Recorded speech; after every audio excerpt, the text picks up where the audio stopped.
to FaceCam, as you can see, and this is the 22nd week of the Barclays Premier League, and I'll be reviewing all the matches as usual. This is my room, so hello, and let's get straight into things. And I'll be referring to my notebook, which is why I'll be looking down on my desk for the fair majority of the video.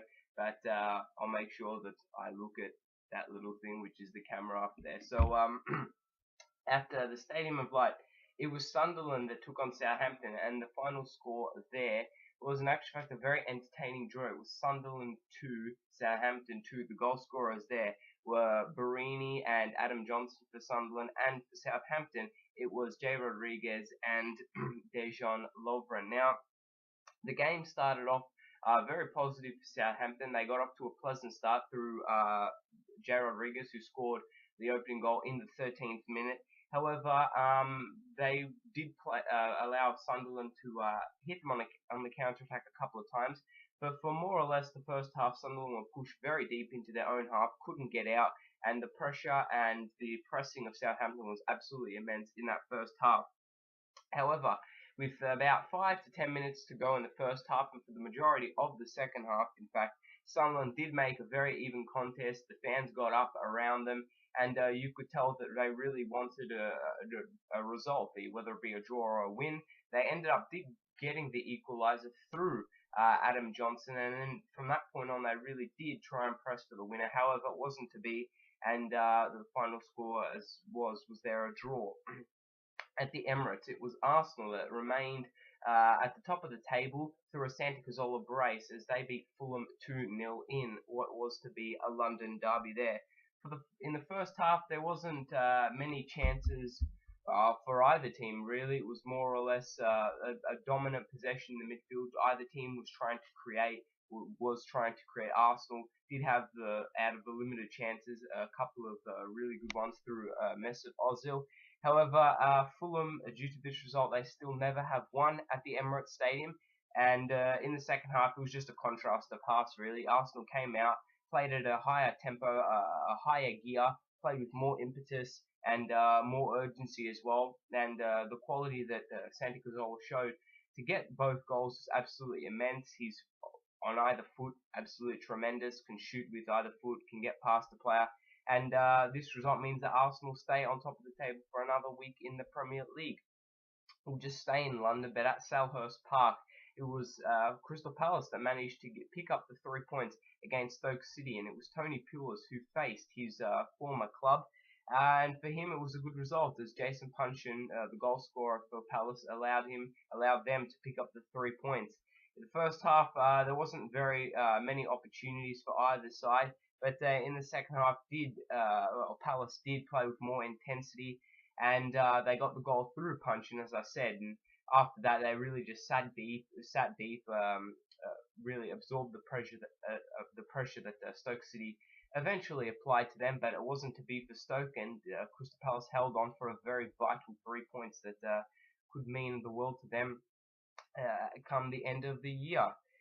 Etihad Stadium was where Manchester City put on a rout against Cardiff, and Cardiff's heroics at the start of the season against City wasn't to be, whereas City beat Cardiff 4-2. The goal scorers there were Zeko, Navas, Yaya Toure, Aguero, and for Cardiff, who weren't actually disgraced in this game, it was Noon and Fraser Campbell. Now, for City, in this fixture, they did bring up the 100-goal total, so they've scored 100 goals this season. And they've obviously continued their 100% record at home. They did play well as ever, although I don't think they were playing at their best specifically in this game. And that being said, Cardiff did cause City a couple of problems, obviously through set pieces. However, it was Craig Noon, I believe, who had a very tremendous and outstanding game on the right-hand side. He took on Gael Clichy and Dimichelis a couple of times and made Kolarov look a bit silly on a fair few occasions. So Cardiff City, if they can keep Noon and get the majority of the players playing up to a really good standard, I don't think that they're out of the relegation. They could be out of the relegation zone possibly. However, City overall are just a better quality side than Cardiff, And as I'm currently recording this, they sit second and only 1 point behind Arsenal. At Carrow Road, a late Bennett, and I mean a late Bennett goal, saved Chris Hughton's side's blushes as it was Norwich that picked up a 1-0 victory against Hull. Now, this victory does mean pressure is eased off Chris Hughton just a little bit for now. However, it must be said, it was a disappointing outing for Steve Bruce's side. Hull didn't play nowhere near as good as they have been or had been playing over the past couple of weeks. And to make matters worse, arguably their best player and the catalyst for them playing really good football, Tom Huddleston, got sent off. Jelavic, the new signing from Everton to Hull, did start in this game, and he did have a couple of chances, but nothing that John Ruddy couldn't save. And for Norwich, they controlled the second half, and it was good for them that they were able to manage to get a goal and a victory for them and their fans. At Upton Park, it was not a very good performance by West Ham, as Newcastle came there and took all the 3 points. As the final score, there was West Ham 1, Newcastle 3. The goal scorers were, West Ham didn't even get on the score sheet, as it was a Williamson own goal, and for Newcastle, obviously Cabaye, he scored 2 goals, and Remy scored the third. Now for Newcastle, this win ended a 4-match losing streak, so they're getting back onto the winning ways, and it must feel good for them and their fans to pick up a really good and very good performance, and to pick up an away 3 points is crucial for them. They did start off the brighter side, and this culminated into Cabaye and Remy scoring 2 goals, and that put them 2-0 ahead. However, the Hammers didn't offer very much up front, and I think that's what Sam Allardyce will be very frustrated with his side, is that they didn't create very much in the final third, and this led to him bringing on Ravel Morrison and Andy Carroll, who's come back from injury. However, that didn't help at all. They still couldn't manage to score a goal, and they're in the relegation zone. And I think at this time they're one of the favourite teams to get relegated at this point. Anfield was where Liverpool and Aston Villa played out a 2-2 draw, and the goal scorers was Daniel Sturridge and Steven Gerrard, who scored from a penalty. And for Aston Villa, it was a very good away point. Their goal scorers were Andreas Weimann and, of course, Christian Benteke. Now for Villa, they did start off the brighter side. They did miss a couple of chances through Agbonlahor and a host of other players.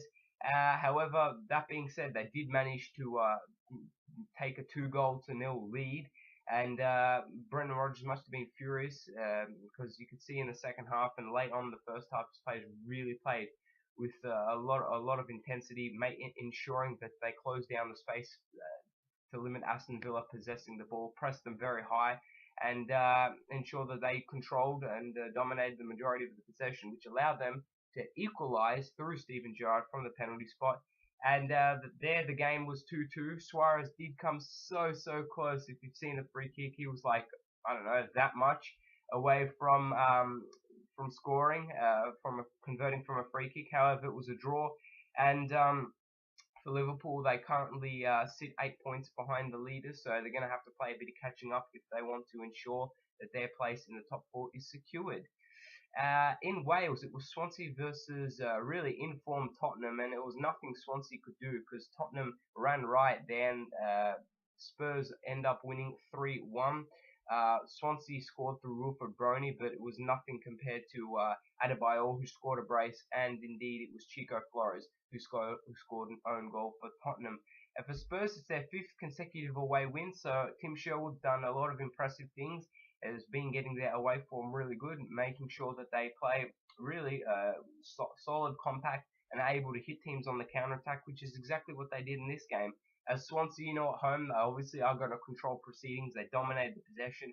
But as I said, this allowed Tottenham, it basically fell right into Tottenham's lap. They hit them on the counter-attack, and with players like Adebayor and Moussa Dembele and Christian Eriksen, the quality they have up front, there was no way that Swansea could stop them. And now Swansea, who haven't been in very good form lately, they're only 3 points above the relegation zone. So it looks like Laudrup, whether or not he'll go and buy some players in the January transfer window remains to be seen. But he really needs to get a wiggle on and get his players up and about because they're slipping down the table and fast. A very big game took place at Stamford Bridge as Chelsea faced Manchester United, but who am I kidding? The way Chelsea played, it was absolutely superb. As Edo scored a hat-trick and the Blues beat the Red Devils there 3-1. Again, Edo hat-trick ensured Chelsea secured 3 points, and Manchester United suffering a bit from an injury crisis right now. Rooney, Van Persie, and a host of their goal-scoring threat Kagawa are all injured, and they did play without these stars. They missed them as they had no real drive, no creativity, no flair up the top, and Chelsea just took advantage of this. What was made to be worse for Manchester United is that their captain, Nemanja Vidic, got sent off after a very unnecessary and reckless challenge on Eden Hazard. Got sent off, won't be playing in the Capital One Cup second leg against Sunderland. And what was made to make this victory even more special for Chelsea was it was in fact Jose Mourinho's 100th win in the Barclays Premier League. So congratulations, Jose. Round of applause to you. And Chelsea, again, they sit third and only 2 points away from the lead, so they're right in the hunting for the title picture as always. And the final game, which took place a couple of hours ago at the Hawthorns, was Bromwich versus Everton, where the game finished 1-1. Logano and Morales, the goal scorers there.